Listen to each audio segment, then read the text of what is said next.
এখানে উপস্থিত সকল দায়ক দায়িকা, উপাসক উপাসিকা, গুরুভ্রান্তের প্রিয় ভক্ত জ্ঞাতিগণ, আপনাদেরকে জানাচ্ছি আজকে সারাদিনে কুশলকর্ম ধারণ করে বিমুক্তি সংবাদ 2য় খণ্ড প্রকাশনের মাধ্যমে যে কুশলকর্ম অর্জন করেছি, সমস্ত কুশল পুণ্যরাশি দৃশ্য অদৃশ্য সকল দায়ক দায়িকা, উপাসক উপাসিকা ভক্তগণ আপনাদের ভয়মুক্ত, অন্তরায় মুক্ত এবং শুদ্ধ জীবন ধারণের মাধ্যমে বুদ্ধের অসংস্কৃত নির্বাণ ধর্মকে সজ্ঞানে দর্শন করার হেতু প্রাপ্ত হোক, সেই চিত্তে সকল পুণ্যরাশি দান করছি। সম্মানিত উপাসক উপাসিকাগণ, আপনারা প্রত্যেকে জানেন আজ মহাপ্রভুর অনুষ্ঠান কেন হয়, কি করে হয়, কারা হয়, তার একটা বিশেষ তাৎপর্য রয়েছে। গুরুভ্রান্তে এই প্রবজ্য অনুষ্ঠান সাধারণত বাংলাদেশে যেভাবে প্রবজ্য অনুষ্ঠান হয় পূর্ব থেকে, সেই মানুষের প্রবজ্য অনুষ্ঠান গুরুভ্রান্তে শুরু করেননি। এটা হচ্ছে যে বার্মিজ ভাষায় বৌদ্ধ ইয়ঞ্জিমু তেন্ডা, অর্থাৎ বুদ্ধিস্ট সংস্কৃতি, লৌকিক লোকোত্তর সংস্কৃতি অনুষ্ঠান। তার মানে এই সময়ে বাংলাদেশে সকল স্কুল কলেজ যখন বন্ধ হয়ে যায়, ঠিক সেই সময় বিশেষ করে চৈত্র সংক্রান্তিকে উপলক্ষ করে বিভিন্ন বড় বড় বৌদ্ধ প্রতিষ্ঠান, বিশেষ করে যেখানে ত্রিপিটক ধর লেখাপড়া হয় না, শুধু যেখানে ভাবনা কেন্দ্র হয় আছে, সেখানে যত ইয়াং বয়সের ছেলে এবং মেয়েরা শ্রমণ এবং মিছিলা হয়ে 1 মাস 1 সপ্তাহ, অনেক বিহারে 1 মাস প্রবজ্য অনুষ্ঠানের মাধ্যমে ধর্ম শিক্ষা দেওয়া হয়। সেই ধর্ম শিক্ষার মধ্যে বৌদ্ধ ধর্ম শিক্ষা যেমন রয়েছে, ত্রিপিটক শিক্ষা, এবং তার মধ্যে ধ্যান শিক্ষা, প্রতিপত্তি শিক্ষা রয়েছে।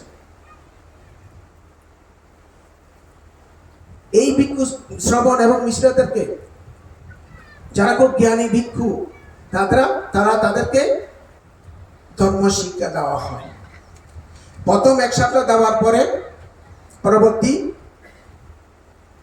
উপসদ দিবসে তাদের থেকে পরীক্ষা নেওয়া হয় লিখিত। এভাবে 4 সপ্তাহ, 5ম সপ্তাহ এভাবে পরীক্ষা নেওয়ার পরে শেষ সপ্তাহে গিয়ে যারা খুব ভালো পাস করে তাদেরকে অনেক বেশি পুরস্কৃত করে। শুধু ধর্মীয় নয়, এখানে বহুশ্রুত জ্ঞানের জন্য একজন ভালো প্রফেসর, লেকচারার ইউনিভার্সিটি থেকে আনা হয়, যা বহুশ্রুত জ্ঞানের জন্য ধর্মের বাইরেও কিছু সংস্কৃতির কথা শিক্ষা দেন।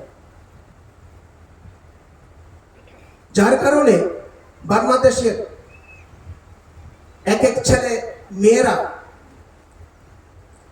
বহুবার মিছিলা হয়ে এই ধরনের শিক্ষা গ্রহণ করে, প্রবচিত হয়ে শিক্ষা গ্রহণ করে। এই শিক্ষাটা বাংলাদেশে যুগ যুগ ধরে প্রচলিত আছে। ছোটবেলায় যারা এ ধরনের শিক্ষা গ্রহণ করে, তারা আমাদের দেশের ভিক্ষুদের থেকে অনেক ভালো বিষয় জানে। আমাদের দেশের ভিক্ষু সংঘ থেকে অনেক ভালো জ্ঞান তারা রাখে। সেই উদ্দেশ্যকে ধারণ করে গুরুভ্রান্তে এই বাংলাদেশে মিছিলা, শ্রমণ, প্রবজ্য অনুষ্ঠান শুরু করেছেন। কিন্তু আমাদের এখানে প্রথম যখন শুরু করেছিলেন, আমার পাশে কৈয়াখালী বিহারের বিহারাধিপতি উপায় চাকা মহাতারও আছেন। প্রথম যখন এখানে শুরু করেন তখন আমি ছিলাম না, আমি তখন বার্মায় ছিলাম। আমাকে 105 টাকা বলে বানতে আমরা নিজের পকেটের পয়সা দিয়ে মেয়েদেরকে এনে মিছিলা করাইছিলাম। হাতে গোনা কয়েকজন মাত্র পেয়েছি। তার মানে মাথার চুল ফেলে মেয়েরা এই প্রবজ্জিত হওয়ার মতো সাহস, ধৈর্য অথবা লজ্জা শরমের কারণে হতে চাইনি। কিন্তু আজকে 24তম মিছিলা প্রবজ্য অনুষ্ঠানে এসে আমরা দেখছি এত বেশি মেয়েরা আগ্রহ এই মিছিলা হওয়ার জন্য। আমরা এখন আনন্দে এক কথা আত্মহরা। তার মানে এখন মেয়েরা বুঝে নিয়েছেন যে এরকম একটা জীবন ধারণ করতে পারলে আমরা অনেক কিছু শিখবো এবং নিজের জীবনটা অনেক সুন্দর হবে। এমনকি অনেক মা বাবারাও তা চায়। কেননা কম বয়সী জীবনটা অত্যন্ত বিক্ষিপ্ত। ধর্মজ্ঞান না থাকার কারণে আপনারা সবাই জানেন বহু ছেলে মেয়েরা লাইনচ্যুত হয়ে যাচ্ছে। কিন্তু যে ছেলে মেয়েরা এইভাবে প্রবজ্য হয়ে ধ্যান শিক্ষা করবে, ফরিয়াদ শিক্ষা করবে, তারা অন্তত কিছুটা বোধজ্ঞান উৎপন্ন হবে। আমি কোথায় জন্ম নিয়েছি, আমার করণীয় কর্ম কি, আমার কি করা দরকার। কিন্তু যাদের ছোটবেলা থেকে এই ধর্ম শিক্ষা না থাকার কারণে আজকে এই আমাদের স্বজাতি অনেক ছেলে মেয়ে বিপদগ্রস্ত হয়ে গেছে। তাই এই বিপদগ্রস্ত হওয়ার থেকে ফিরে আনার জন্য একমাত্র শিক্ষা হচ্ছে এই ধরনের প্রপঞ্চ নিয়ে ধর্মীয় শিক্ষা করা। কিন্তু দুর্ভাগ্যের বিষয়, আমাদের সক্ষমতার অভাবে আমরা এক সপ্তাহ থেকে বেশি দিন রাখতে পারছি না। কিন্তু কমপক্ষে 2 সপ্তাহ যদি রাখতে পারতাম তাহলে আরো ভালো হতো।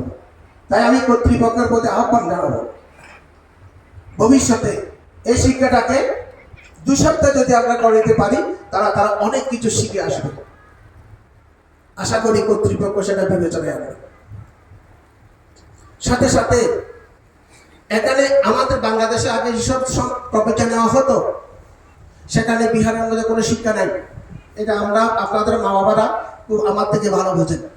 শুধু কাপড় পরে শ্রমণ হয়, স্বয়ং বাদ খাইয়ে ফান খাইয়ে স্বয়ং বাদ খাইয়ে সময় অতিক্রম করে মনে করে যে আমি অনেক পুণ্য লাভ করে ফেলেছি।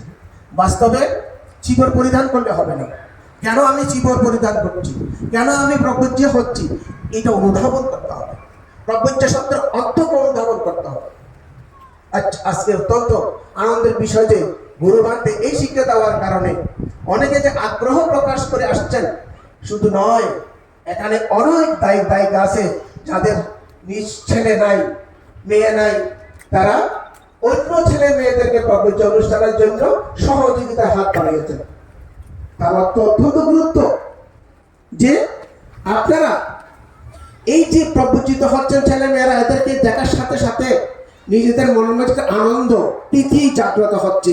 কি তারা সংসারকে অন্তত কিছু সময়ের জন্য ত্যাগ করে ব্রহ্মচর্য পরিষ্কার পরিশুদ্ধ ব্রহ্মচর্য জীবন ধারণ করার জন্য এখানে এসছেন।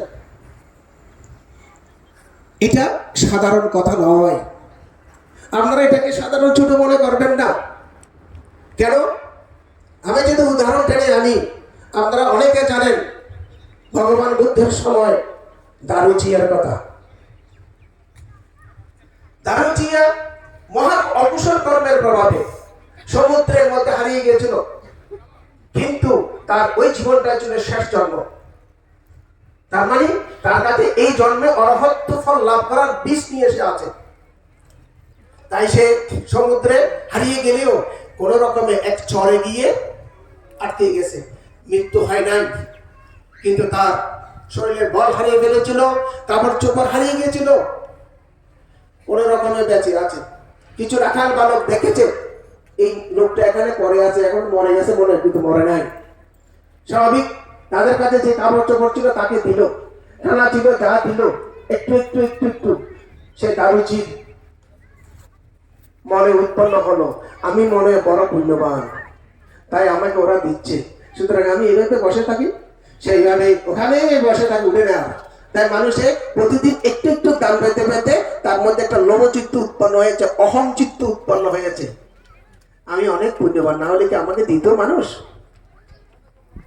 কিন্তু ওইভাবে গ্রহণ করার কারণে তার বন্ধু দেবলোকে ছিল, তার বন্ধু নজরে পড়েছে, ওহো আমার বন্ধু ভুল চিন্তাধারার কারণে পুনরায় অকুশলে রত হয়ে গেছে।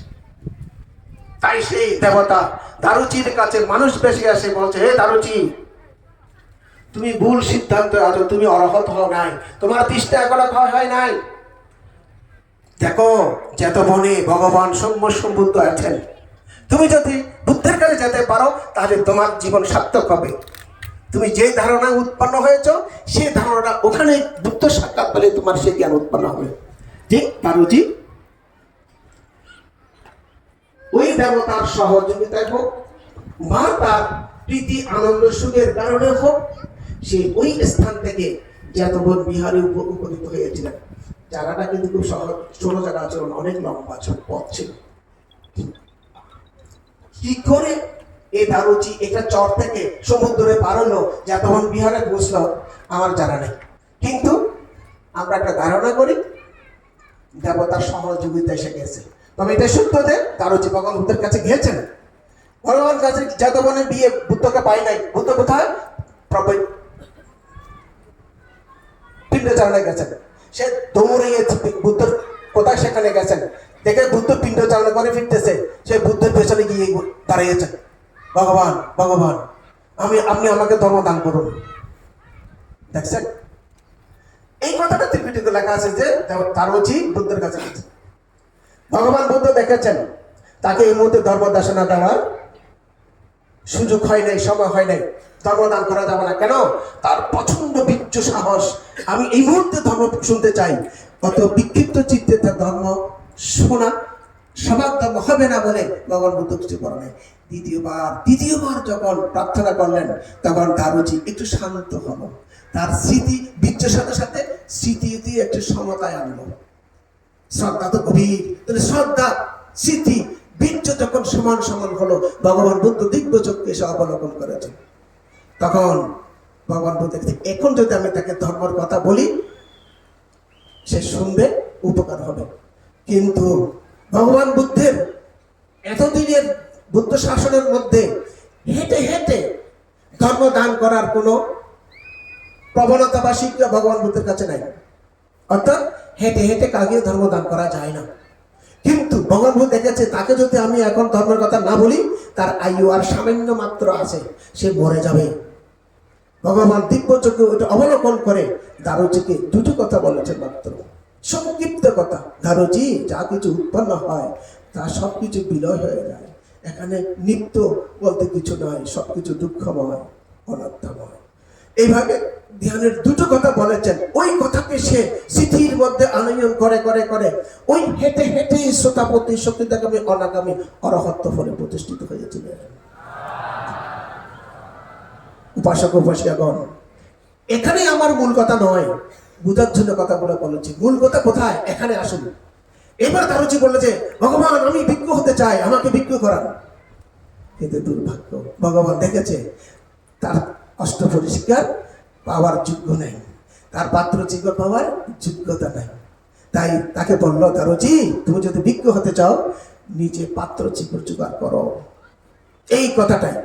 অর্থাৎ আপনারা অনেকে জানেন যারা জন্ম জন্মান্তরে এরকম প্রবচিত হয়ে অষ্টপরিষ্কার দান করেন, তারা ভগবান বুদ্ধের সামনে এসে যদি বলে আমি ভিক্ষু হতে চাই, ভগবান যখন দিব্য চক্ষু দেখে, হ্যাঁ তার এবার দিব্য চিবর পাত্র পাওয়ার মতো যদি পারমি তাকে, সে এখন পাবে। তাই ভগবান এসো ভিক্ষু বলার সাথে সাথে ওই গৃহীর সমস্ত কাপড় পরিবর্তন হয়ে দিব্য এই যে অরহত ধ্বজা, চিবর, পাত্র, মাথার চুল ফেলে দেওয়া অবস্থা একজন মহাতর বান্তের মতো হয়ে দাঁড়া যাবে। দিব্য ভাবে সবকিছু সে প্রাপ্ত হবে। ওইটা পাওয়ার মতো গুণ তার না থাকার কারণে দারুচিকে বলছে তুমি পাত্র চিব জোগাড় করো। দারুচি এবার দৌড়ে গেছে পাত্র চিব জোগাড় করার জন্য। কোথায়? উপাসক উপাসিকাগণ, তখনকার দিনের মানুষেরা সাদা কাপড় পরত। ওই কাপড় যারা ময়লা হয়ে ছিঁড়ে গেছে এগুলো ডাস্টবিনে ফেলে দিত, ভাঙা পাত্র টাত্র ডাস্টবিনে ফেলে দেওয়া হতো। তাই সে গেছে যে ডাস্টবিনে পাত্র ছিপ কাপড় পোতার জন্য। কিন্তু আয়ুধে শেষ, ওই ওখান থেকে এক যক্ষ এসে তাকে বিশাল গরুর মতো বা ছাগলের মতো এসে তাকে হঠাৎ আক্রমণ করলো। একই আক্রমণে তার ফেটে বুক ফেটে সে ওখানে মারা গেল। কে? দারুচি নয়, অরহত দারুচি মারা গেল। ভগবান বুদ্ধ ওই কথা পাত্র চিবে জোগাড় করে বলে ভগবান বুদ্ধ যাতে বলে চলে গেছেন। ভগবান বুদ্ধ সব জানে। এবার আশ্রয় খাবার পরে বলছে দারুচুকে শ্মশান নিয়ে আগুন দাও এবং তার জন্য একটা স্তূপা তৈরি করো, জাতি তৈরি করো, অরহত স্তূপ বা অরহত। ছোট ছোট ভিক্ষু শ্রমণ যারা আইয়া তারা অর্থাৎ মার্গ বলে প্রতিষ্ঠিত নয়, দিব্য জ্ঞান নাই, তারা সমালোচনা শুরু করলো। কোথায় জঙ্গলে বানবাসী একজন মানুষ নাকি ছড়ার মধ্যে পড়েছিল, ওখান থেকে এসছে, এখন সে কখন কি হলো কি জানি, তার জন্য বলো যুদ্ধ বানাবে। ভগবান বুদ্ধ বলছে এটা কেমন কথা? স্বাভাবিক। তখন এই কথা কোলাহলটা ভগবান বুদ্ধের কানে আসলো। তখন ভগবান বুদ্ধ তাকে বললো, এই ভিক্ষু তোমরা কি আলোচনা করছো? আমরা এটা নয়, কথাটা সেটা নয়। সত্যি দারুচি মৃত্যুর আগে অরহত্ত ফলে প্রতিষ্ঠিত হয়েছিল, তাহলে তো এইভাবে মরে গেল কেন? এটা একটা বিশাল পূর্বজন্মের একটা বিপাকের কারণে সে এইভাবে তার মৃত্যুটা হয়েছে। এটাতেই প্রমাণ করে উপাসক উপাসিকাগণ, আমরা যা কর্ম করে যাচ্ছি এই কর্মের বিভাগ অরহত্ত ফল লাভ করার পরেও ভোগ করতে হয়। মনে রাখবেন, আমরা আমাদের জীবনে কুশল কর্ম যেমন করছি তার চেয়ে অনেক বেশি অকুশল কর্ম করি।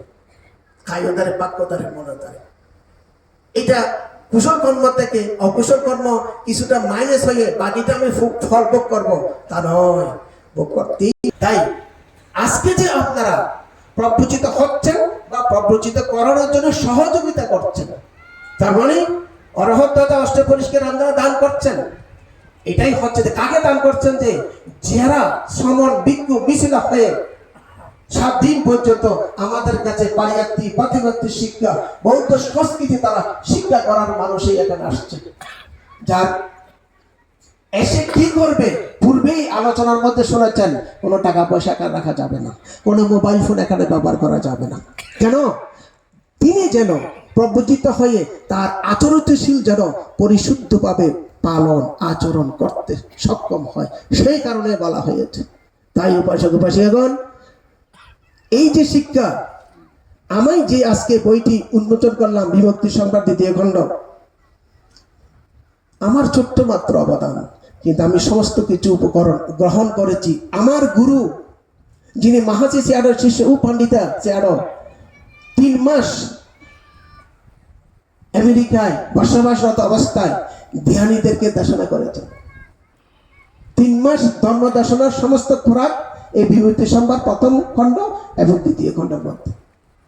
এখানে শিবের কথা থেকে শুরু করে অরহত্ত ফল কিভাবে পায়, অরহত্ত ফল লাভ করার পরে অরহত্ত প্রাপ্ত ব্যক্তির গুণাবলী কি, সব এই গ্রন্থে লেখা আছে। তো সুতরাং আমি আর কথা বাড়াবো না, আমি শুধু ওই বইটা সংগ্রহ করে রাখবেন। মাত্র 300 টাকা মাত্র। বইটা আমি যেখানে থাকি রুমে ওখানে বিক্রি করা হবে। যাওয়ার সময় যদি পারেন একটা নিয়ে যাবেন, আপনাদের জীবনে অনেক উপকার আসবে।